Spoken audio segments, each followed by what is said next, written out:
Bom, pessoal, tudo bem? Bom, se você está assistindo esse vídeo é porque provavelmente você vai fazer a cirurgia ortognática em pouquíssimo tempo. Então eu estou gravando esse vídeo aqui para mostrar o que vem pela frente, né? E até o título dessa apresentação. Então vamos lá então.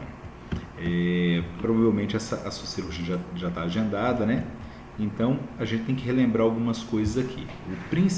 Os principais objetivos da cirurgia são oclusão, tá? Então é a gente corrigir essa mordida que ele é 90%. E a gente fala que a estética ela acompanha isso daí. Então muitas vezes o paciente está vindo para operar por conta da estética. E isso sempre é falado com o paciente, não custa nada relembrar que a gente tem uma pegada, né, um foco maior na oclusão, para que a gente possa corrigir essa mordida, né? Enfim, a gente faz essa correção realmente pensando na estética, em sempre melhorar a estética. Em alguns casos vão haver grandes mudanças, em outros casos mudanças menores, e normalmente o paciente participa com a gente dessas decisões cirúrgicas. Então, para deixar claro aqui, para grandes mudanças estéticas a gente precisa de grandes movimentações ósseas, né?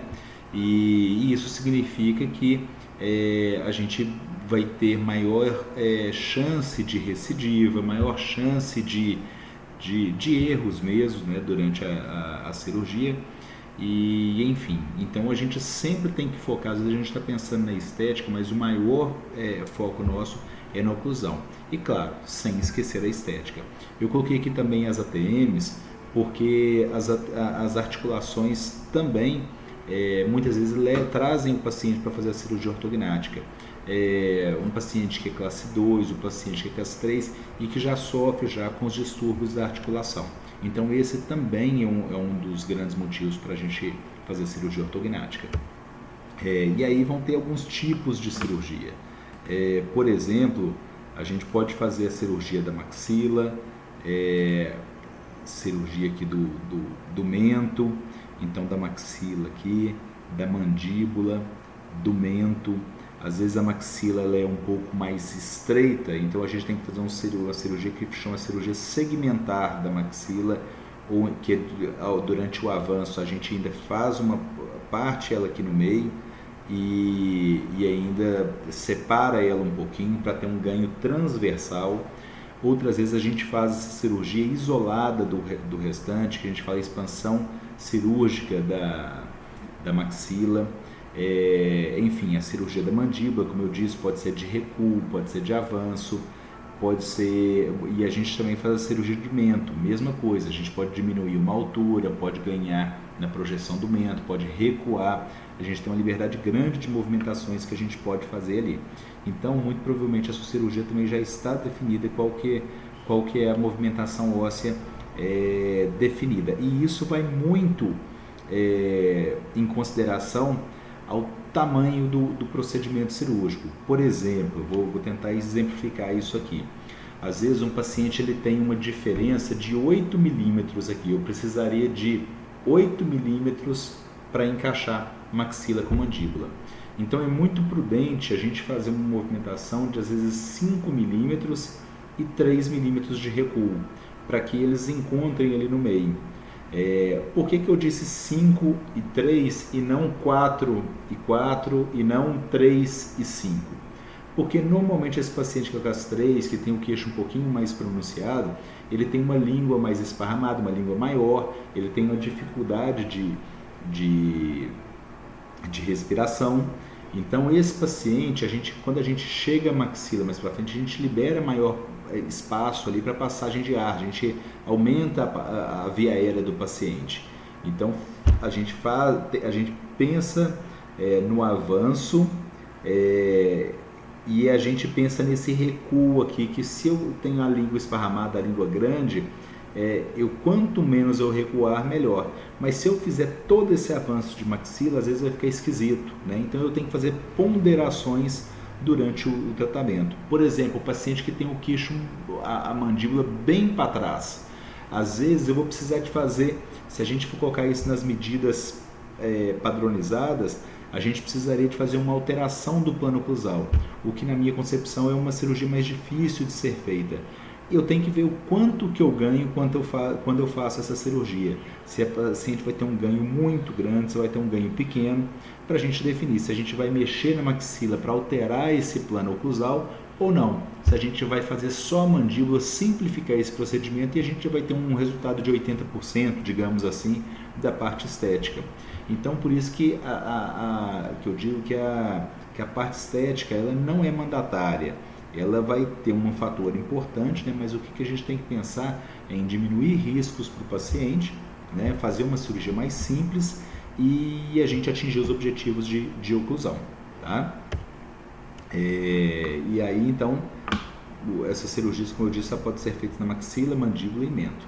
Como é no dia da cirurgia? O paciente ele faz jejum 10 horas antes da cirurgia, então começa, se o paciente aproximadamente 10 horas antes da cirurgia, ele pode tomar um pouquinho de água, mas alimentar de jeito nenhum.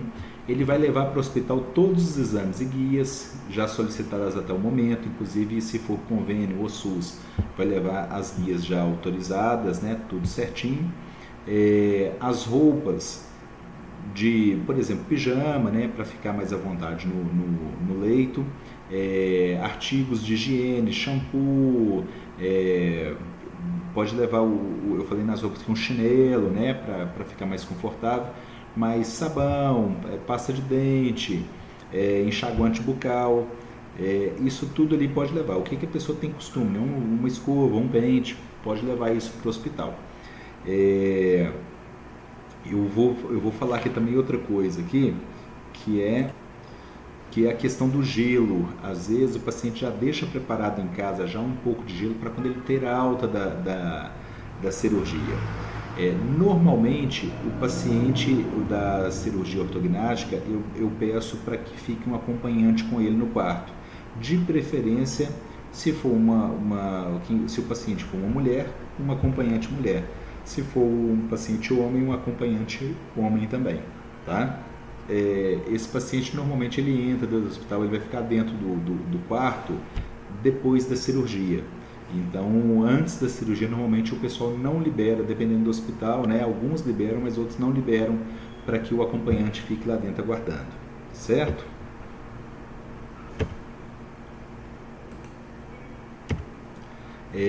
O pós-operatório imediato. Então a gente fez a cirurgia, né? Vou só voltar aqui um pouquinho. Então, como é no dia da cirurgia, tem tudo isso que o paciente vai levar. Ele internou, normalmente ele interna no dia da cirurgia, um pouquinho antes. Ele já vai direto para o bloco cirúrgico. A mala, né, dele ou fica com o acompanhante ou vai para o quarto já para guardá-lo. E aí ele vai para o bloco cirúrgico, chega no bloco cirúrgico, vem uma equipe de enfermagem que vai colocar um soro na veia, o anestesista vai se apresentar, vai começar, e aí já vamos começar a movimentar toda a preparação ali para a cirurgia. Até o momento que esse paciente será anestesiado, né? E aí ele fica desacordado. E aí a gente começa a entrar, fazer asepsia, coloca os campos, né, para a gente não contaminar, e os campos cirúrgicos, né, os campos estéreis, e depois a gente já vai para a cirurgia. Então aquilo ali são algumas horas de cirurgia normalmente. Finalizando a cirurgia, a gente finalizou os pontos, né, limpou o paciente vai ser acordado pela equipe de anestesia. A gente fica presente na sala para acompanhar qualquer intercorrência que possa haver. Ficamos lá até o momento que o paciente vai acordar. Normalmente ele acorda um pouco zonzo, né? Mas a gente sempre orienta, tentar acordar mais calmo, já fala isso com o paciente antes, porque isso tem uma repercussão de como o paciente acorda da anestesia geral. Terminou, então ele acordou da anestesia, ele vai para a sala de recuperação pós-anestésica, que fica no bloco cirúrgico mesmo. Fica lá, vai se recuperando. Normalmente o paciente vai com curativos no rosto, com o rosto bem inchado, e vai com a medicação para dor, para não sentir dor, tá? Então ele vai ter uma percepção já completamente diferente do que era antes da cirurgia, até porque já vai estar com o rosto já bem inchado. Enquanto isso, eu, né, cirurgião, minha equipe, a gente continua, já começa a preencher todos os papéis, né, de fazer a evolução do paciente, fazer a folha de sala. Então a gente vai gastar mais ou menos 1 hora ali preenchendo papel. Isso é importante para o acompanhante saber, porque às vezes a cirurgia já terminou e o acompanhante está ansioso, né, e tal. E enfim, então isso demora mesmo, vai 1 hora para mais ainda de preencher papel ali. E aí, terminado isso, eu vou aviso. Enquanto isso, eu estou de olho no paciente também. Eu, finalizando isso, eu já aviso a família que a cirurgia acabou, né? E como foi. Após isso, o paciente vai para o quarto. Eu passo já eu ou alguém da equipe passa para passar algumas orientações de como vai passar a noite, mas normalmente o paciente fica com gelo de um lado, gelo do outro, e vai intercalando 15 minutos e descansa 15. 15 minutos, descansa 15. E isso é muito a função do acompanhante, tá? Enquanto o paciente está precisando recuperar, o acompanhante ele faz esse posicionamento, essa posição do gelo ali, né? Para ficar menos desconfortável para o paciente, para a gente já começar o controle desse edema. Tá? Então, beleza, o paciente vai dormir. No dia seguinte da cirurgia, o paciente tem que pensar que ele tem que recuperar o mais rápido possível, que o melhor lugar que ele tem para recuperar é em casa, desde que ele tenha condições de ir para casa. Então, se possível, já vai no banheiro.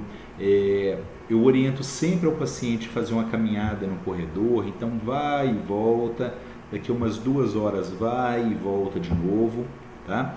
Alimentando. Toda vez que for oferecida alimentação, é bom se alimentar, porque para se recuperar logo da cirurgia, para ganhar nutrientes, para repor tudo aquilo que foi perdido, tá? Então é extremamente importante alimentação ali, líquida ou pastosa, com alimentos nutritivos. Tem gente que gosta muito de levar sorvete, talvez são alimentos calóricos, mas eles não são exatamente nutritivos. Então, principalmente vitaminas, sopa, iogurtes, né? Isso tudo tem um leite com Toddy, isso tudo tem um valor nutricional muito bom. Às vezes uma bolachinha, sabe? Mas mesmo assim, às vezes para cirurgias mais extensas, de maxila, mandíbula e mento, por exemplo, o paciente vai sentir uma dificuldade muito grande. Aí a gente coloca a alimentação numa seringa e por uma sonda já coloca ali atrás da língua, o paciente já vai engolindo. É muito importante o paciente saber que nesse primeiro momento a mordida vai estar completamente desencontrada, tá? Porque vai ter um edema já do bloco cirúrgico ali, já da própria cirurgia, então isso vai diminuir ao longo dos dias. Então aí sim a gente vai, ao longo dos dias, a gente vai chegando a uma oclusão melhor. Enfim, então basicamente é isso aqui nessa etapa.